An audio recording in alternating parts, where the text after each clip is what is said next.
Assalamualaikum warahmatullahi wabarakatuh. Alhamdulillah. Alhamdulillahillazi hadana lihaza wa ma kunna linahtadiya laula an hadanallah. Wassalatu wassalamu ala asyrafil anbiya'i wal mursalin wa ala alihi wa sahbihi ajma'in, amma ba'd. Syukur alhamdulillah, pada malam hari ini kita masih diberi nikmat kesempatan, kesehatan dan kekuatan oleh Allah Subhanahu wa taala sehingga dapat melaksanakan sholat maghrib secara berjamaah di masjid yang penuh mubarak ini, Masjid Umar bin Khattab, Jalan Nipa-Nipa, Kelurahan Antang, Kecamatan Manggala, Kota Makassar. Salam dan salawat kepada Nabi kita Muhammad sallallahu alaihi wasallam serta seluruh keluarga, sahabat, tabi'in, tabi'ut tabi'in, dan para pengikutnya yang setia, juga kepada kita semua yang berada di masjid mubarak ini sebagai rahmatan lil alamin, juga sebagai uswatun hasanah, dan juga sebagai basyiran wa nadhiran. Pada malam hari ini saya diberi amanah oleh panitia masjid dan pimpinan ranting Antang cabang Manggala untuk membawakan pengajian rutin setiap malam Jumat terakhir setiap bulan. Pada malam ini saya diberi amanah untuk menyampaikan tentang hukum perang di dalam Islam, agama Islam, yang terdapat pada surah Al-Baqarah ayat 216. Dan ayat ini ada kaitannya ayat sebelum dan sesudahnya. Kalau ayat sebelumnya itu adalah pada masa damai, artinya tidak dalam keadaan perang, maka kita disunnahkan untuk berinfak, bersedekah, menunaikan zakat. Antara lain yang kita keluarkan infak kita itu kepada orang tua, ibu dan bapak, kaum kerabat, para anak yatim, juga para orang-orang miskin, juga ibnu sabil, juga termasuk pembangunan masjid ini yang membutuhkan biaya yang tidak sedikit, maka perlu kita berkorban untuk berinfak fi sabilillah. Karena di dalam ayat ini disampaikan Allah Subhanahu wa taala berfirman, yas'alunaka madza yunfiqun qul ma anfaqtum min khairin falil walidain wal aqrabin wal yatama wal masakin wa ibnis sabil wa ma taf'alu min khairin fa innallaha bihi alim. Artinya mereka bertanya kepadamu tentang apa yang mereka nafkahkan. Jawablah, apa saja harta yang kamu nafkahkan hendaklah diberikan kepada ibu bapak, kaum kerabat, anak yatim, orang-orang miskin, dan orang-orang yang sedang dalam perjalanan. Dan apa saja kebajikan yang kamu buat, maka sesungguhnya Allah Maha mengetahuinya. Nah, jadi kita dalam keadaan damai, tidak terjadi perang. Nah, ini kita dianjurkan untuk berinfak baik dalam keadaan sempit maupun dalam keadaan lapang.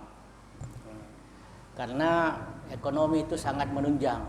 Ya, banyak kaum muslimin itu terpengaruh menjual agamanya demi harta, pangkat, dan wanita. Nah, jadi banyak orang murtad karena harta. Makanya kita tidak boleh biarkan pemurtadan disebabkan karena harta, tahta, dan wanita. Maka itu perlu kita perhatikan. Man lam yahtam bi umuril muslimin falaysa minhum. Ya, barang siapa yang tidak memperhatikan urusan orang-orang Islam, maka mereka bukan dari kelompoknya. Ya, jadi hendaknya kita perhatian, perlu kita perhatikan sekitar kita. Jangan sampai di tetangga kita dalam keadaan lapar sehingga sulit untuk tidur, sementara kita dalam keadaan kenyang mudah untuk tidur. Nah, ini menyebabkan tidak sempurna iman seseorang kalau dia mengetahui bahwa ada kerabat atau tetangganya yang tidak bisa tidur karena kelaparan, sementara dia bisa tidur karena kekenyangan.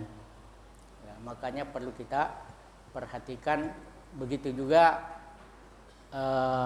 Nabi Musa alaihissalam yang dikenal dengan kalamullah, yang bisa berbicara langsung dengan Allah, pernah bertanya, apa yang menyebabkan kamu bisa mencintai saya, atau perbuatan yang paling kamu senangi? Maka Allah mengatakan, sholatmu itu hanya untuk dirimu sendiri karena kamu bisa mencegah daripada kemungkaran. Begitu juga puasamu itu juga hanya untuk dirimu karena bisa mencegah kamu dari hawa nafsu. Dan juga zikirmu itu hanya untuk dirimu karena bisa menenangkan hatimu. Tetapi yang bisa memberikan kecintaan saya lebih besar itu adalah kamu membantu saudaramu dalam harta atau dalam kebaikan. Karena di samping untuk dirimu juga untuk orang lain. Karena harta itu hanya ada 3 harta menurut Nabi kita Muhammad SAW. Pertama adalah yang kita makan sehari-hari, itu akan habis menjadi kotoran. Ya, apakah dia menjadi kotoran melalui kelamin atau melalui dubur atau melalui mulut, hidung, dan lain sebagainya. Kemudian yang kedua, harta itu apa yang kita pakai. Nah, itu apakah itu kita tinggali atau kita pakai bentuk kendaraan atau kita pakai dalam badan kita, itu semua akan ada waktunya rusak. Ya. Tetapi harta yang tinggal itulah harta yang kita bantu kepada sesama, juga kepada pembangunan, ya, terutama pembangunan masjid ini mudah-mudahan bisa selesai dengan cepat karena apa yang kita infakkan dari orang-orang yang kelebihan harta. Kemudian pada ayat berikutnya ini tentang hukum berperang di dalam agama Islam. Saya akan bacakan ayatnya, surah Al-Baqarah ayat 216. A'udzubillahi minasyaitonirrajim. Kutiba alaikumul qitalu wa huwa kurhul lakum Wa asa an takrahu syai'an wa huwa khairul lakum. Wa asa an tuhibbu syai'an wa huwa syarrul lakum. Wallahu ya'lamu wa antum la ta'lamun. Diwajibkan atas kamu berperang. Padahal berperang itu adalah sesuatu yang kamu benci. Boleh jadi kamu membenci sesuatu, padahal ia amat baik bagimu. Dan boleh jadi pula kamu menyukai sesuatu, padahal itu amat buruk bagimu. Allah mengetahui sedang kamu tidak mengetahui. Nah, ini dalam keadaan perang. Kalau ada yang memerangi kita, maka kita wajib membalas perang. Kita wajib memerangi mereka. Tidak boleh kita diam, tidak boleh kita tinggal. Apalagi perang ini untuk membantu agama kita. Kalau agama kita bantu, itu Allah akan membantu kita. In tansurullaha yansurukum. Ya. Kalau kamu membantu agama Allah, pasti Allah akan membantu kamu. Jadi kita tidak boleh ragu-ragu di dalam membantu agama Allah, termasuk perang. Perang memerangi orang-orang kafir yang memerangi kita. Karena orang kafir itu ya, ada dua macam, ada yang memerangi kita dan ada yang tidak memerangi kita. Yang memerangi kita itulah yang wajib kita perangi. Tetapi yang tidak memerangi kita itu tidak boleh, tidak wajib kita perangi. Bahkan harus kita bantu dalam urusan keduniaan. Kalau perlu kita dakwahi mereka ya, untuk masuk ke dalam agama Islam. Maka itu Rasulullah mengatakan aslim taslam ya. Masuklah ke dalam agama Islam, niscaya kamu akan selamat ya, karena Islam itu menurut bahasa ada tiga. Pertama, selamat, aslama yuslimu, Islam, selamat. Aslim taslam, masuklah kamu ke dalam Islam, niscaya kamu akan selamat. Yang kedua, Islam itu artinya kedamaian. Jadi di dalam Islam itu tidak ada kekerasan. Jadi salahlah orang yang mengatakan bahwa ada Islam garis keras atau Islam garis lunak atau Islam teroris atau Islam radikal. Nah, Islam itu rahmatan lil alamin. Nah, jadi Islam itu tidak boleh dipecah-pecah. Ada Islam Arab, ada Islam Cina, ada Islam Indonesia. Ya, tapi yang benar adalah kita balik Indonesia Islam, Nusantara Islam, artinya Arab Islam. Jadi bukan Islam yang diarabkan atau Islam yang dinusantarakan, tetapi terbalik, Nusantara yang diislamkan, Arab yang diislamkan, Cina yang diislamkan. Karena Islam itu di atas dari segala-galanya. Ya, tidak boleh Islam itu di bawah. Al-Islamu ya'lu wa la yu'la alaih. Islam itu di atas, ya, tidak ada di atasnya. Jadi semua selain Islam di bawah. Jadi Islam ini untuk seluruh alam semesta. Makanya kalau umat Islam mayoritas pada suatu negeri itu selain orang Islam itu aman, ya, aman. Karena Islam itu adalah kedamaian, ya, berdamai, tidak ada perang kecuali terpaksa. Ya. Dan yang ketiga, Islam itu adalah selain keselamatan, kedamaian, penyerahan diri secara total kepada Allah Subhanahu wa taala. Jadi kita ini milik Allah. dan kembali hanya kepada Allah. Semua yang ada pada kita itu adalah milik Allah. Kita tidak punya apa-apa.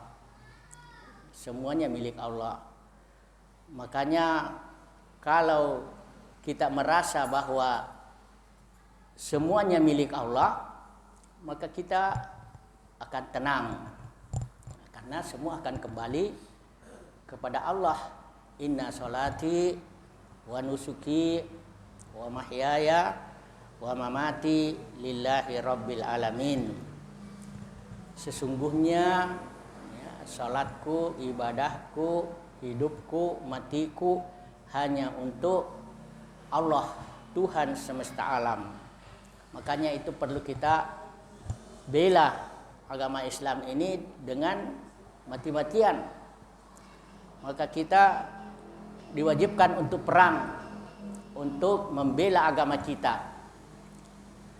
Kalau kita bela agama kita, Allah yang membela kita. Ya, intansurullaha yansurukum. Kalau kamu membela agama Allah, Allah yang akan membela kamu. Iyansurkumullah fala ghaliba lakum. Kalau Allah yang membela kamu, niscaya tidak akan ada yang bisa mengalahkan kamu. Ya. Nah, ini Az-Zuhri mengatakan jihad itu wajib. Jadi kata jihad itu perang. Jadi kata perang itu dalam bahasa Arab boleh berarti jihad, boleh berarti kital, boleh berarti gazwun, boleh berarti harbun. Ya. Tetapi kalau jihad ini umum, ya, umum bisa berarti bersungguh-sungguh, bisa berarti berijtihad, ya. Waman jahada fina lanahdiyannahum subulana. Barang siapa yang bersungguh-sungguh di jalan kami, maka kami pasti tunjukkan jalan-jalan kami. Waman jahada fa innama yujahidu li nafsih. Siapa yang berjihad itu untuk dirinya sendiri.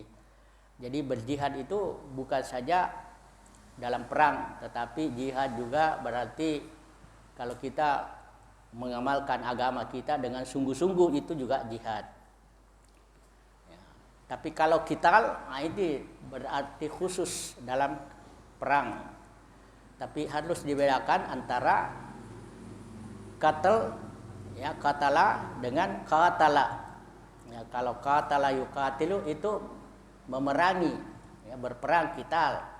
Tapi qatala yaqtulu qatlan, nah itu berarti membunuh, ya, membunuh tanpa lewat perang. Tapi kalau membunuh lewat perang, nah itu namanya jihad atau kital.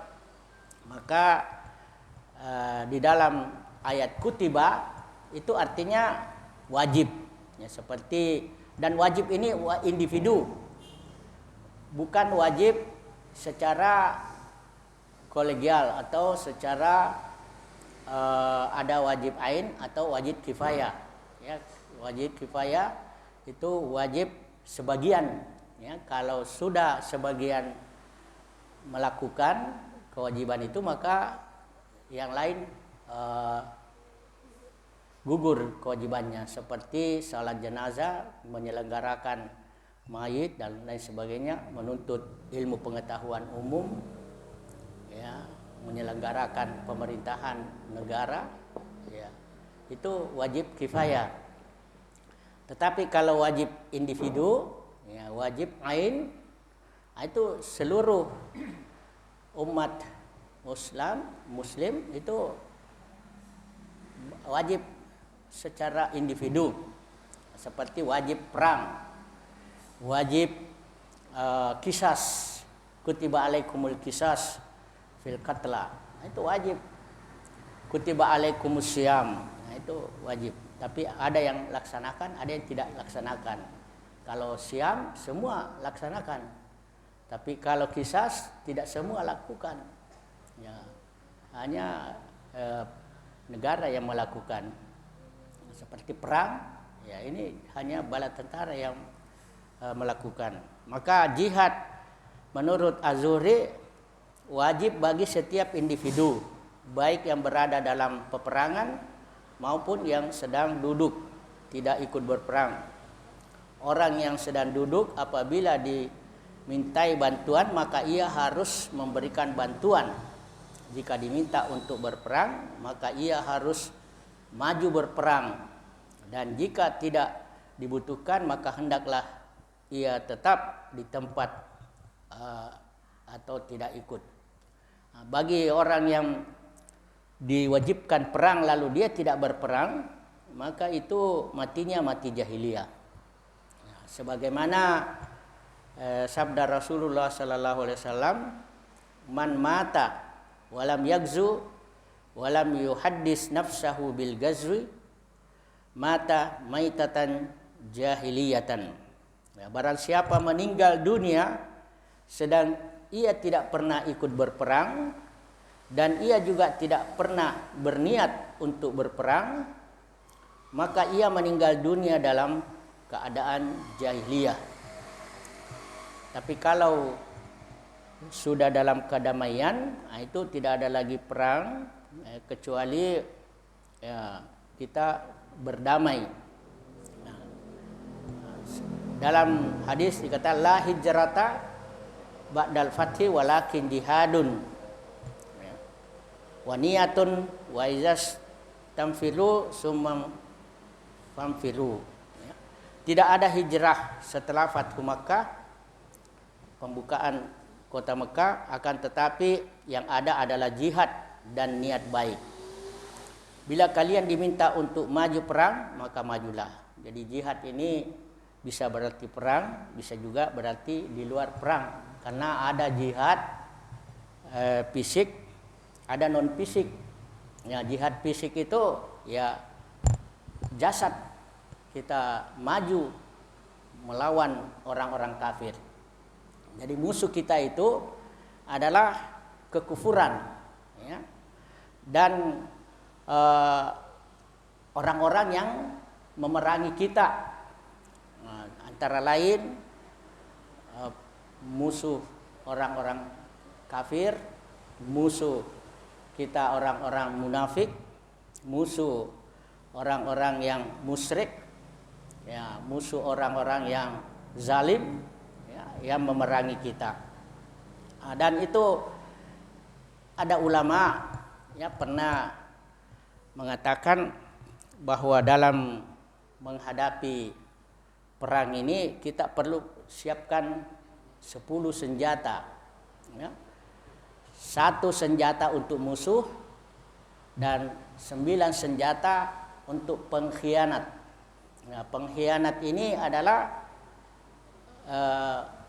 musuh dalam selimut, yaitu orang-orang yang seagama dengan kita tetapi dia munafik.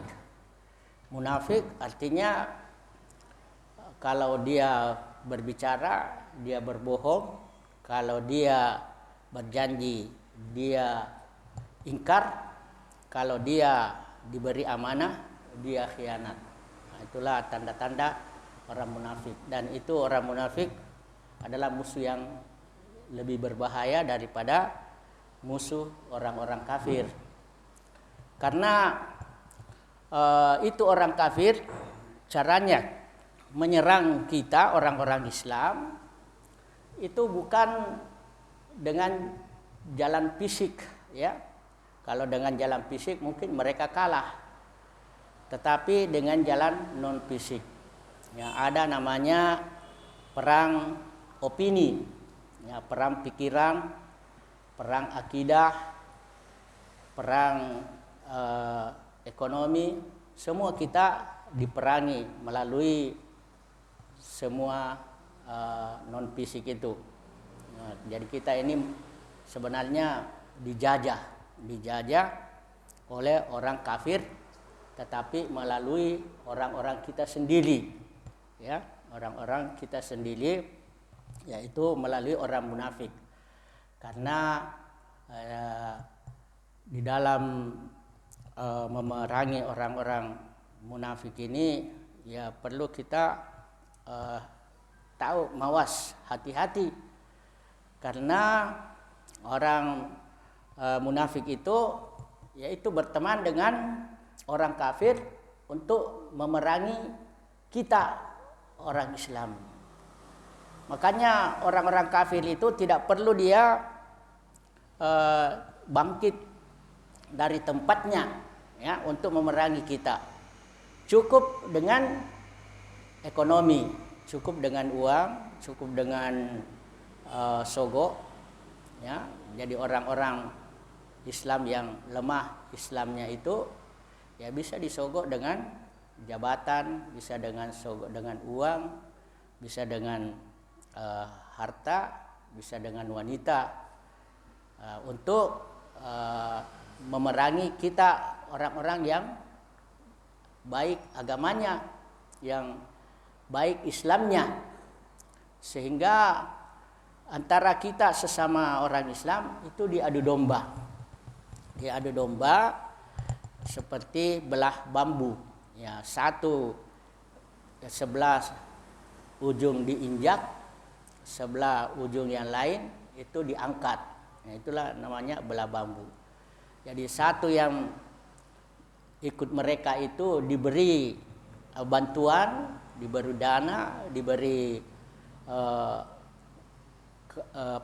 harta, tahta untuk memerangi kita orang-orang yang dibenci ya. Makanya penyebutan mereka itu adalah Islam teroris, Islam radikal, Islam garis keras, Islam intoleran. Ini kita perlu hati-hati. Maka perlu kita bangkit dari tidur kita. Jangan sampai kita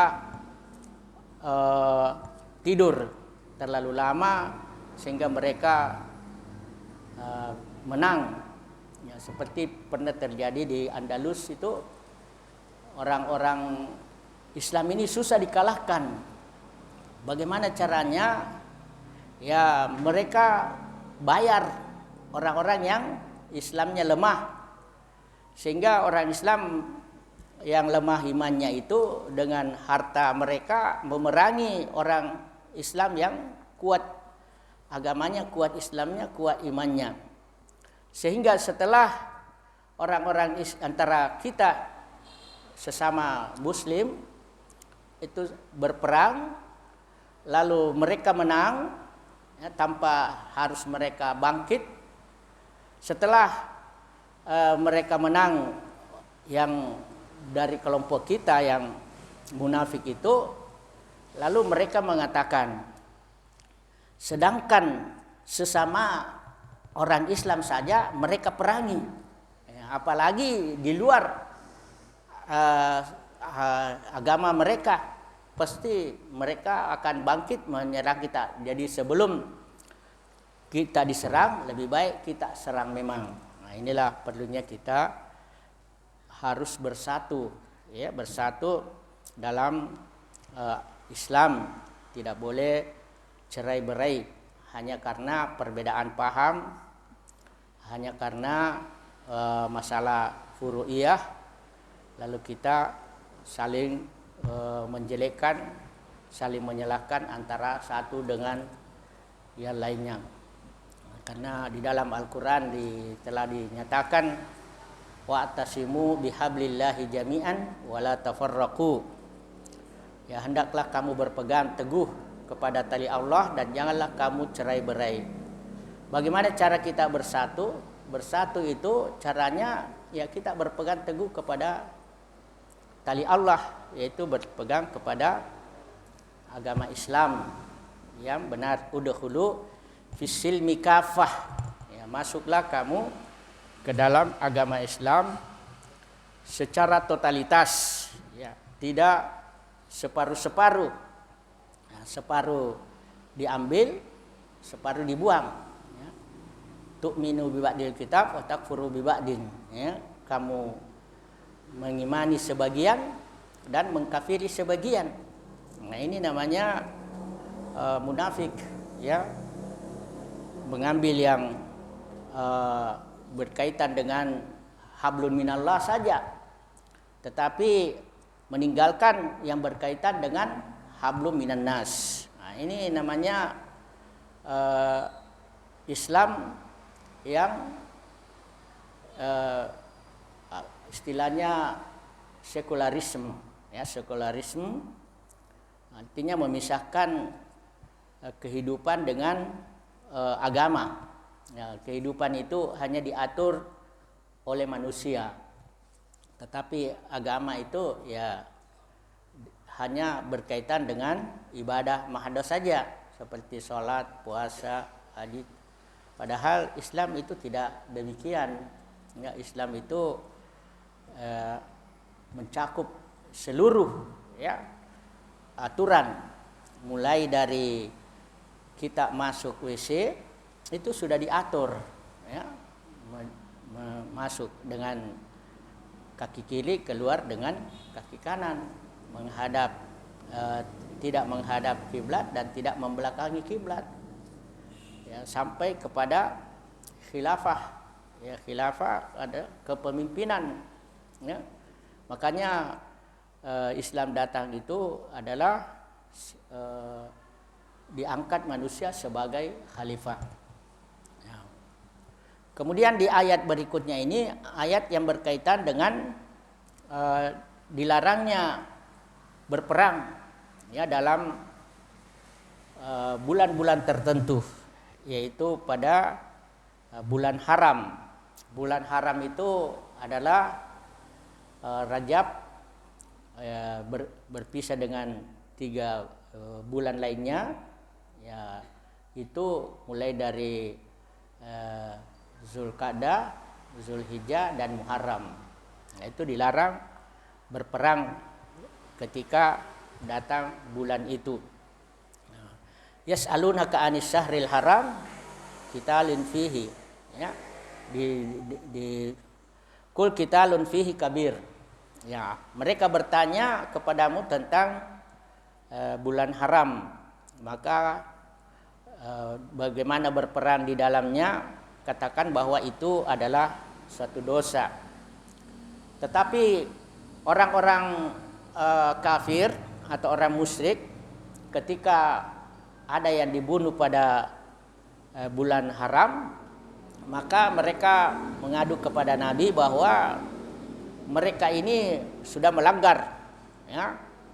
Maka turunlah ayat ini dengan mengatakan wasaddun an sabilillah wa kufrun bihi wal masjidil haram wa ikhraju ahlihi minhu akbar. Ya. Kamu katakan bahwa berperang di bulan haram itu berdosa, ya, berdosa. Lalu kamu berbuat yang lebih besar dari dosa itu. Apa itu? Kamu menghalangi Nabi dan kaumnya di jalan Allah. Nah, ini dosa lebih besar. Nah, ini perbuatan orang-orang kafir. Melarang masuk Masjidil Haram, melarang orang-orang beribadah, ya, bahkan mengusir orang-orang Islam dari kampungnya. Nah, mari kita lihat di negeri kita ini bagaimana kita dihalangi untuk beribadah dengan tekun, seperti tidak mendatangi masjid karena wabah, atau menjaga jarak, padahal Rasulullah menyuruh merapatkan shaf, lalu kita padahal semua itu adalah, ya, ini taktik, ya. Dan melarang masuk masjid, bahkan mengusir kita dari negeri kita. Nah, makanya cara mengusir itu dengan memasukkan, ya, orang asing apabila mereka sudah banyak, lalu mereka akan mengusir kita.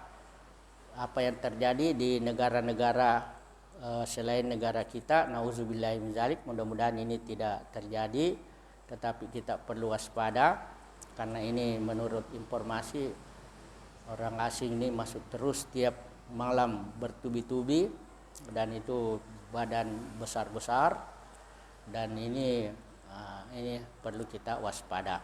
Jadi itulah memerangi pengkhianat itu harus siapkan 9 senjata, sementara orang kafir hanya menyiapkan 1 senjata saja. Wala yazaluna yuqatilunakum hatta yaruddukum an dinikum. Ya, mereka tidak henti-hentinya memerangi kamu sehingga kamu dimurtadkan dari agama kalian, ya, selama mereka mampu. Ya, jadi memang tujuan mereka itu bagaimana kita jauh dari agama kita. Ya, ini namanya perang opini, ya, dengan memasukkan nilai-nilai budaya Barat, budaya-budaya yang bertentangan dengan agama Islam, seperti campur baur antara 2 jenis laki dan perempuan, dengan memasukkan narkoba, dengan menyebarkan film-film porno, ya, dengan mengatakan bahwa ya Islam ini Islam garis keras, Islam yang intoleran. Ya, jadi perlu kita toleransi dalam agama dengan cara ya mengikuti ibadah mereka, dan kita juga dan mereka juga mengikuti ibadah kita, tapi ternyata mereka tidak mengikuti ibadah kita, tetapi kita mengikuti ibadah mereka. Padahal di dalam agama Islam itu tidak ada istilahnya toleransi agama, ya. Yang ada toleransi muamalah. Ya, muamalah itu dalam kemanusiaan. Kalau kita beda agama, maka itu toleransinya toleransi muamalah. Ya, kalau kita seagama, itu ada toleransi agama, ya. Dalam Al-Qur'an toleransi agama itu, ya, lakum dinukum waliyadin, ya, bagimu agamamu, bagiku agamaku. Nah, artinya silakan Anda jalankan agama kalian tanpa kita ganggu, dan kami juga menjalankan agama kita tanpa kalian ganggu, ya. Begitu juga dalam perbedaan golongan, ya, kita tidak boleh saling menyalahkan antara satu dengan lainnya karena perbedaan furu'iyah, ya, furu'iyah. Ya, tetapi kita saling memahami antara amal yang kita lakukan, ya. Dalam Al-Qur'an, lakum a'malukum walana a'maluna. Bagimu agamamu, bagimu amalmu dan bagiku amalku, ya. Jadi amal selama sesuai dengan dalil, ya, Quran dan hadis, maka silakan jalan.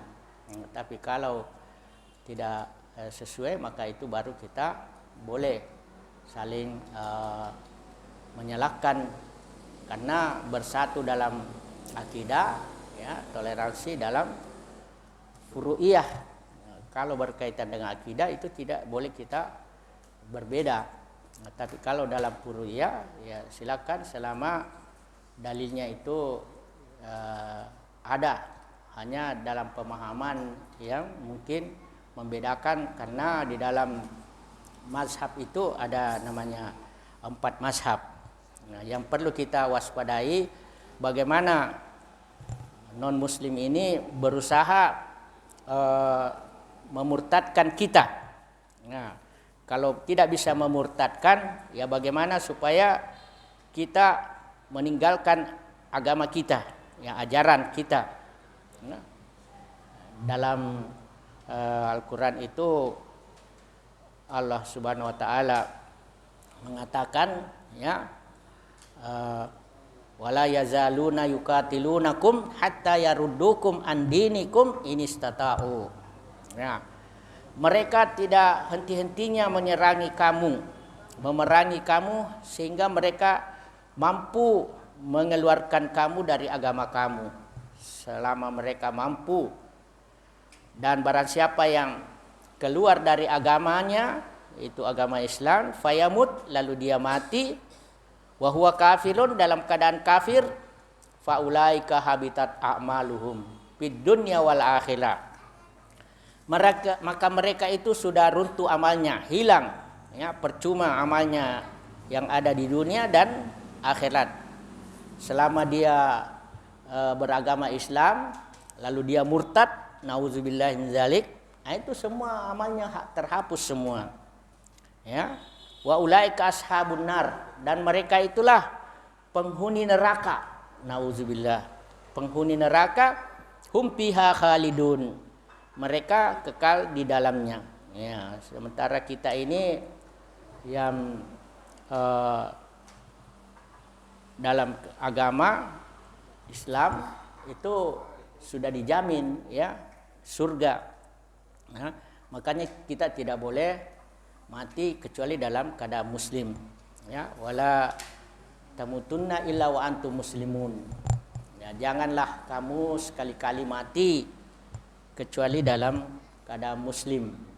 Ya, karena pada dasarnya kita ini lahir dalam keadaan muslim, ya, hidup dalam keadaan muslim. Ya, jangan sampai mati dalam keadaan muslim. Karena ada orang itu lahir dalam keadaan muslim tetapi hidup dalam kekafiran dan mati dalam kekafiran. Ya, ada juga orang dia lahir, ya, pada awalnya itu semua muslim. Hanya ketika kita hidup, nah itu terbagi-bagi, ya. Terbagi-bagi, ada Yahudi, ada Nasrani, ada Majusi, ya. Itu yang menyebabkan adalah kedua orang tuanya atau lingkungannya. Dalam hadis dikatakan kullu mauludin yuladu alal fitrah. Ya, semua yang lahir ini itu dalam keadaan suci, bersih akidahnya. Ya, hanya kedua orang tuanya lah. Jadi kita ini semua pada dasarnya muslim semua. Hanya kedua orang tuanya lah yuhawidanihi, yang menyebabkan dia Yahudi, wa yunasiranihi, menyebabkan dia Nasrani, wa yumajisanihi, menyebabkan dia Majusi. Ya. Tidak ada mengatakan wa yuslimanihi, menyebabkan dia Muslim. Ya. Nah, karena memang sebelum kita lahir ke dunia ini sudah diambil sumpah, ya. Sudah diambil sumpah, wiz akhadha rabbuka min bani adam, ya, zurriyatahum min zuhurihim zurriyatahum alastu wa ashhadahum ala anfusihim alastu birabbikum qalu bala syahidna. Ya. Ingatlah ketika Tuhanmu, ya, mengambil sumpah, ya, dari anak cucu Adam, dari belakangnya itu dengan sumpah kepada jiwa mereka, apakah aku ini Tuhanmu, bukankah aku ini Tuhanmu? Maka jiwa itu menjawab, benar, engkau adalah Tuhan kami, dan kami bersaksi untuk itu, supaya nanti di hari kiamat tidak ada lagi alasan kenapa dulu kami lalai. Jadi ini sudah tidak ada lagi alasan. Makanya itu perlu kita di mana kita berada, itu perlu kita melihat keadaan sikon, ya, sikon, karena itu bisa berpengaruh, ya. Seperti DNID itu dulu menurut cerita dia orang santri, ya, tukang azan, ya, dan rajin di masjid, tapi setelah dia merantau bergaul dengan orang-orang yang tidak beragama, komunis, lalu diutus ke Cina sehingga terpengaruh dengan komunis, lalu jadilah dia pemimpin komunis untuk mengkomuniskan orang kita. Nauzubillah min dzalik. Mudah-mudahan jangan sampai terjadi di negara kita ini, karena negara kita ini dalam keadaan bahaya, ya. Jadi kita perlu berdoa banyak kepada Allah, mudah-mudahan Allah membantu kita. Makanya itu hanya 3 cara untuk merubah. Ya, pertama dengan kekuatan, ya. Kalau tidak bisa dengan lisan, ya. Kalau tidak bisa juga dengan hati, ya. Hati. Wazalika adaful iman, dan itulah iman yang paling rendah. Ya, artinya menolak dengan hati, tidak setuju. Ya, kalau tidak bisa merubah dengan tangan, dengan lisan, ya dengan doa. Kalau kita semua orang Islam ini berdoa, insya Allah pasti Allah dengar dan Allah. Karena waktu jualah yang membatasi kita, maka saya akhiri sampai di sini dulu. Mudah-mudahan kita bisa memahami kalau ada yang benar dan baik itu datangnya dari Allah. Mari kita amalkan dalam kehidupan kita sehari-hari. Tapi kalau ada yang kurang berkenan di hati atau yang keliru atau salah, maka itu datangnya dari diri saya sebagai manusia yang tak lepas daripada kelemahan, kekurangan sebagai manusia biasa. Mohon dimaafkan. Hadanallahu wa iyyakum ajmain. Wassalamualaikum warahmatullahi wabarakatuh.